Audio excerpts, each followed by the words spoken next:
रक्षाबंधन आती है ना, भाई कितना भी दूर हो, बेटियां जब जा नहीं पाती ना तो तुरंत वो जल्दी से कुछ बनाएंगी पकवान, राखी पैक करेंगी। कोई पड़ोस का जा रहा होगा, अंकल अंकल आप जाना, ये हमारे भाई को दे दे।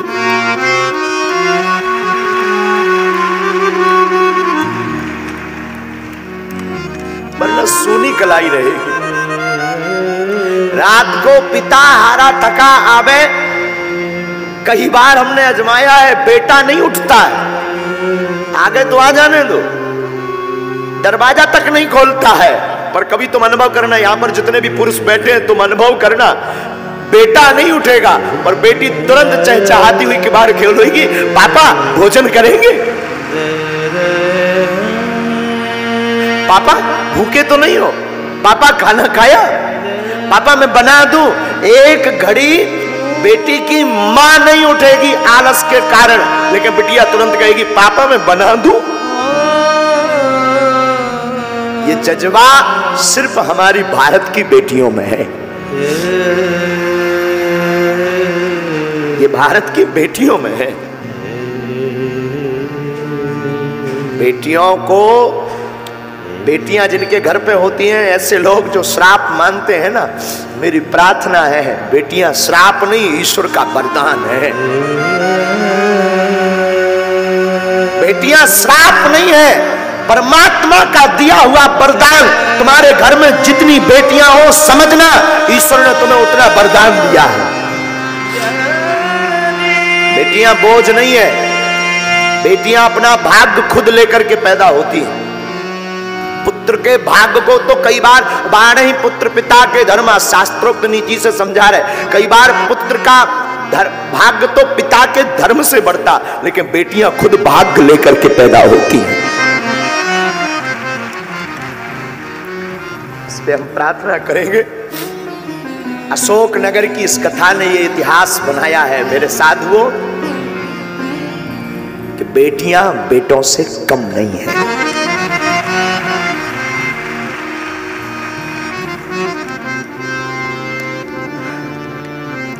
हमारे अनुभव में कई बार आकलन आता है, वार्ता आती है, कई बार, अनेक बार, जब बेटियों की शादी हो भी जाती है, वो ससुराल भी पहुंच जाती, लेकिन जीवन पर्यंत तक चिंता बेटियों को अपने माँ बाप की रहती है।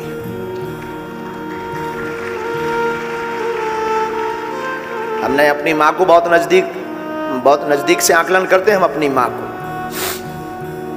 जब तक माता जी के, हमारी माँ के जो माता पिता थे उनका शरीर रहा, तब तक हमारी माँ का वो हमने ममत्व देखा।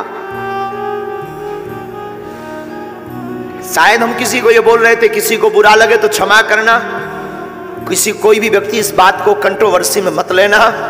मेरे साधुओं, काश भारत में बेटियों को माँ बाप की सेवा करने का अगर हक होता तो आज भारत में एक भी वृद्धाश्रम नहीं होता।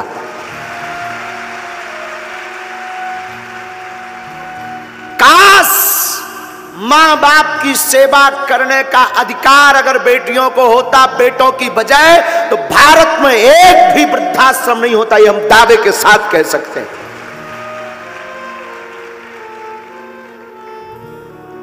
लेकिन वो तो ठीक है, बेटों के अधिकार में है, ठीक है, फिर भी बेटियां, आज भी अनेक ऐसी बेटियां हैं, पुत्र निकम्मा हो जाता, पुत्र त्याग देता, बेटियां नहीं। बेटियां खूब दूर हो जाएं, बहुत दूर हो जाएं, पर बेटियां हमारी हमेशा माता पिता के नजदीक रहती। कोई ऐसा पिता होगा भारत का या संसार का जिसकी बिटिया का विवाह हो उसका दिल ना टूटे। तुम कभी विचार करना, हम तो कई बार आकलन करते हैं, बहुत सूक्ष्म रूप से आकलन करते, विचार करते कि उस बेटी पर क्या गुजरती होगी जिस घर में वो बड़ी भई, पली बड़ी, खेली, चहचहाई, कूदी, जिसने एक एक कोने को सजाया, जिसने एक एक कोने में अपनी यादें जोड़ी, वो एक क्षण में उस घर को पराया कर देती। कितना बड़ा हृदय नहीं होता है। बेटियां कितने बड़े दिल की नहीं होती हैं। आज की यात्रा में हमें याद आया जब आप सबको देखा ना, ये वाहरी अशोक नगर की बेटियों, सच बताएं तुम सम्मान के योग्य हो। सच में कोई कुछ कहे मुझे खबर नहीं, देखो साधु बुरा मत मानना, कोई कुछ बोले भी यजमान तो ठीक है अपनी जगह है, उन्होंने तो कथा करवाई है तो बात अलग है, पर सच बोले इस मंच पर आरती करवाने की और धन्यवाद की पात्र तुम हो। तुमने सनातन के लिए एक नई दिशा खोल दी है।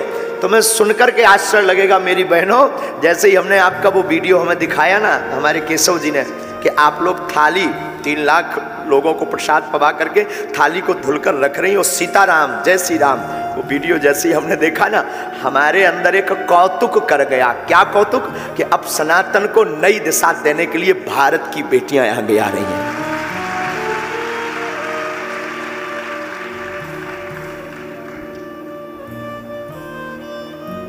सच बोले मेरी बहनों, तुमने मुझे खरीद लिया। आज की कथा को तो मतलब आज की कथा का तो मन ही नहीं है कि कथा करे, तुमने खरीद लिया बेटियों, मेरी बहनों खरीद लिया।